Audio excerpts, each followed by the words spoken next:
नमस्कार दोस्तों, एक बार फिर से आपका स्वागत है आपके अपने YouTube चैनल श्री कोचिंग पर। बात करते हैं प्रायिकता, जो रिट लेवल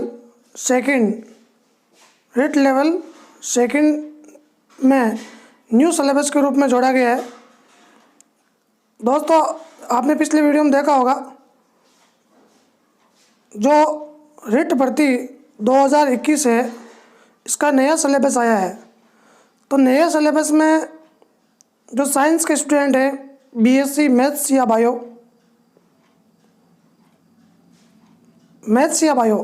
तो मैथ्स में क्या टॉपिक हटाया है और क्या टॉपिक जोड़ा गया है। तो जो साझा नाम का टॉपिक था पार्टनरशिप, इस टॉपिक को पूर्ण रूप से हटा दिया गया है और इसके स्थान पे एक नया टॉपिक जोड़ा गया है गणित में, जिसे अपन प्रायिकता कहते हैं। प्रायिकता, जिसको इंग्लिश में प्रोबेबिलिटी बोलते हैं, ये टॉपिक इस बार नया जुड़ा है। तो जो रिट लेवल सेकंड से जो बीएससी हैं, जो एग्ज़ाम दे रहे हैं, तो इस वीडियो के माध्यम से मैं आपको प्रायिकता से संबंधित सारे प्रश्न सॉल्व करूँगा। तो प्रायिकता की जो बेसिक कंसेप्ट है, इस वीडियो के माध्यम से बता रहा हूँ मैं आपको। एक बार अच्छी तरह से वीडियो को देख लेना, और जो बंदे नए हैं इस चैनल पे, वो एक बार चैनल को प्लीज़ सब्सक्राइब कीजिएगा। मैं डेली 10 या 15 मिनट के प्रायिकता से संबंधित जितने भी प्रश्न पूछे जा सकते हैं, वो सारे इस वीडियो के माध्यम से सॉल्व करवा दूंगा। तो देखते हैं प्रायिकता। पहले तो इसकी डेफिनेशन क्या है और किस प्रकार के इसके फॉर्मूले हैं। अभिप्रयोग एवं घटना। प्रायिकता थोड़ी थ्योरिकल लैंग्वेज में ज़्यादा है, तो लैंग्वेज पर विशेष ध्यान देना। किसी भी संदर्भ का कोई प्रयोग जिसका कई संभावित परिणामों में से एक परिणाम अवश्य होता है, वह एक अभिप्रयोग कहलाता है, और इसके संभावित परिणाम घटनाएं कहलाती है। जैसे कि आप एक सिक्के को उछालते हो, एक सिक्के को जब आप उछालते हो तो आपको निश्चित रूप से या तो हेड मिलेगा या टेल मिलेगा। हेड का मतलब चित हुआ और टेल का मतलब पट हुआ। तो इन दोनों घटनाओं में से ये तो एक अभिप्रयोग हो गया। सिक्का उछालना एक अभिप्रयोग है, और हेड और टेल प्राप्त होना ये घटनाएं कहलाती है। तो ये जो इसकी बेसिक परिभाषा है, बेसिक कंसेप्ट है प्रायिकता का, वो मैं आपको बता रहा हूँ। तो अब आपसे पूछे कि अभिप्रयोग क्या है, तो आप कह सकते हो एक सिक्का उछालना, एक पासे को उछालना, एक ताश की गड्डी में से एक पत्ते का चयन करना, ये सब अभिप्रयोग है। और घटना, सिक्के को यदि आपने उछाला और आपके हेड आ गया या आपके टेल आ गया, तो ये घटना हो गई 1/2। हेड आना 1/2 और टेल आना 1/2, दोनों की प्रायिकता सेम है। दूसरी इसकी जो परिभाषा है, नियम है इसका, निशेष घटनाएं। तो पहले आप इसका अर्थ समझिए। निशेष, शेष का विलोम शब्द होता है। शेष का मतलब कुछ बचता है, उसे अपन शेष कहते हैं, और निशेष का मतलब होता है बिल्कुल भी कुछ नहीं बचता है, जो भी ये सब शामिल हो जाता है। शेष बल 0 हो, उसको अपन निशेष बोलते हैं। कुल स्थितियाँ, दोनों एक ही बात है। जैसे एक पासे को उछालने पर 1 2 3 4 5 6 घटनाएं घटित होती है। तो ये 6 घटनाएं हैं, इनको अपन निशेष घटनाएं कहते हैं या कुल स्थितियाँ कहते हैं। तो साफ साफ परिभाषा लिखी हुई है, किसी अभिप्रयोग के समस्त संभावित परिणाम उस अभिप्रयोग की निशेष घटनाएं या कुल स्थितियाँ कहलाती है। जैसे एक ताश की गड्डी है, तो उसमें टोटल 52 पत्ते होते हैं, तो इन 52 पत्तों को अपन निशेष घटनाएं बोलते हैं। और इसमें से मान लो इक्का आना, बादशाह आना, बेगम आना या गुलाम का एक पत्ता आना, ये सभी एक घटनाएं हैं। तो अनुकूल घटनाएं क्या होती है, जो प्रश्न में पूछी जाती है। जैसे कि एक पासे को उछालते हैं, तो उसमें 1 2 3 4 5 6 घटनाएं हो गई, तो इसको अपन एस से डिनोट करते हैं, समष्टि हो गई है। टोटल 6 घटनाएं हैं, उसको एक अपन ने मंझले कोष्ठक में बंद कर दिया। अब अनुकूल घटनाएं क्या होगी, जैसे कि सम संख्या का प्राप्त होना। तो सम संख्या यहाँ पर क्या हो गई, 2 हो गई, 4 हो गई, 6 हो गई।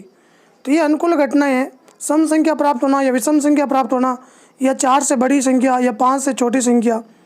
तो जो परिणाम पूछते हैं प्रश्न में, जो आंसर पूछते हैं, उसे अपन अनुकूल घटनाएं या स्थितियाँ बोलते हैं। अब प्रायिकता का सीधा सा फॉर्मूला है, घटना एक के अनुकूल परिणाम और निशेष घटनाएं। जैसे एक सिक्के को उछालना एक घटना हो गई, एस बराबर कुल घटना हो गई और मान लो सम संख्या 2 4 6 है, तो 3 सम संख्या होती है, मतलब एक पासे को उछालते हैं तब, तो 3/6 1/2। तो ये 3 है, ये घटना एक के अनुकूल घटनाएं हैं, और निशेष घटनाएं यानी कुल घटनाएं, कुल परिणाम कितने हो सकते हैं। तो दोनों के फॉर्मूले याद रखना, PA बराबर m/n, और ये लिखा हुआ है PA बार। इसका मतलब प्रायिकता का घटित नहीं होना, इसका फॉर्मूला होगा n-m/n। तो वहाँ एग्जाम में सीधा सा प्रश्न पूछ सकते हैं, प्रायिकता का निम्न से कौन सा फॉर्मूला होगा, सूत्र होगा, और PA नहीं का ये फॉर्मूला भी है। और याद रखना, प्रायिकता का घटित होना और प्रायिकता का घटित नहीं होना, इन दोनों का योग सदैव 1 होता है। इसके बाद यहाँ ये भी लिखा हुआ है प्रायिकता की सीमा। सबसे अच्छा प्रश्न है, ये प्रश्न पूछ सकते हैं, लिमिट क्या होती है प्रायिकता की। तो प्रायिकता का मान सदैव 0 से बड़ा होता है और 1 से छोटा होता है, ये आपको याद रखना है। प्रायिकता का मान 0 से बड़ा, 0 या 0 के बराबर भी हो सकता है, और 1 या 1 से बराबर भी हो सकता है। प्रायिकता का मान कभी भी ऋणात्मक नहीं होता है, यानी माइनस में नहीं होता है। प्रायिकता का मान कभी भी 1 से बड़ा नहीं होगा, जैसे 4 5 6। प्रायिकता का मान हमेशा जैसे 2/3, 3/5, यानी जब आप भाग दोगे 5 का 3 में, तो पॉइंटों में आंसर आना चाहिए, 0.7, 0.2, 0.27। इस प्रकार की प्रायिकताएँ निश्चित प्रायिकताएँ होती है। प्रायिकताएँ की जो घटनाएँ 2 प्रकार की होती है, एक तो संभव घटना। तो याद रखिएगा दोस्तों, संभव घटना की प्रायिकता सदैव 1 होती है, और असंभव घटना की प्रायिकता सदैव 0 होती है। ये फिक्स प्रश्न है। असंभव घटना को अनिश्चित घटना भी कह सकते हैं।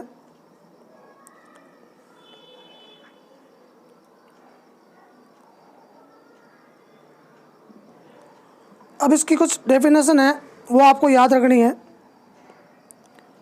जैसे देखो यहाँ लिखा हुआ है यादृच्छिक प्रयोग, रैंडम एक्सपेरिमेंट। इसका मतलब हुआ बिना देखे। जैसे कि अपन देखते हैं कंप्यूटर के माध्यम से सरकारी डिपार्टमेंट में जो कर्मचारी होते हैं, उनका जब ट्रांसफ़र होता है तो वो रैंडमली होता है, यादृच्छिक होता है, उसमें बिना कोई पक्षपात नहीं होता है। तो उसे अपन यादृच्छिक प्रयोग कहते हैं, बिना देखे। एक प्रयोग जिसके बारे में सभी संभव परिणाम पहले से ही ज्ञात हो और अपन निश्चित अनुमान नहीं लगा सकते, तो यादृच्छिक प्रयोग कहलाता है। जैसे कि एक सिक्के के उछाल में चित्त या पट, 2 परिणाम पहले से पता है, लेकिन ये कन्फर्म नहीं है कि सिक्का उछालेंगे तो पहले चित्त आएगा या पट। तो सिक्का उछालना एक यादृच्छिक प्रयोग है। फिर अभिप्रयोग एवं घटना, तो इसको आप यहाँ से पढ़ लेना। नेक्स्ट वीडियो में मैं आपके सामने इसकी जितनी भी परिभाषा है, जैसे आप यहाँ देख रहे हो,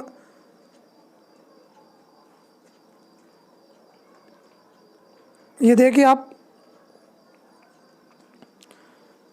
जैसे स्वतंत्र एवं आश्रित घटनाएं, अच्छा पॉइंट है ये भी। आश्रित घटनाएं जो एक दूसरे से संबंध रखती है, स्वतंत्र घटनाएं का मतलब जो एक दूसरे से संबंध नहीं है। जैसे एक सिक्का उछालना और एक पासे को उछालना, ये स्वतंत्र घटनाएं हैं, इनका एक दूसरे से कोई संबंध नहीं है। और इसी प्रकार परस्पर फर्जी घटनाएं क्या होती है, असंयुक्त घटनाएं क्या होती है, तो इन सब के बारे में नेक्स्ट वीडियो में बताऊंगा मैं आपको। और ये प्रायिकता की गणितीय परिभाषा है। याद रखना, प्रायिकता का प्रतिजन सिद्धांत सबसे पहले किसने दिया था। तो प्रतिजन सिद्धांत सबसे पहले R. फिशर जो गणितज्ञ था, और कार्ले पियर्सन नाम का जो गणितज्ञ थे, इन्होंने सबसे पहले प्रायिकता के सिद्धांत के बारे में समझाया था। तो नेक्स्ट वीडियो में मैं आपको प्रायिकता के बारे में विस्तार से समझाऊंगा।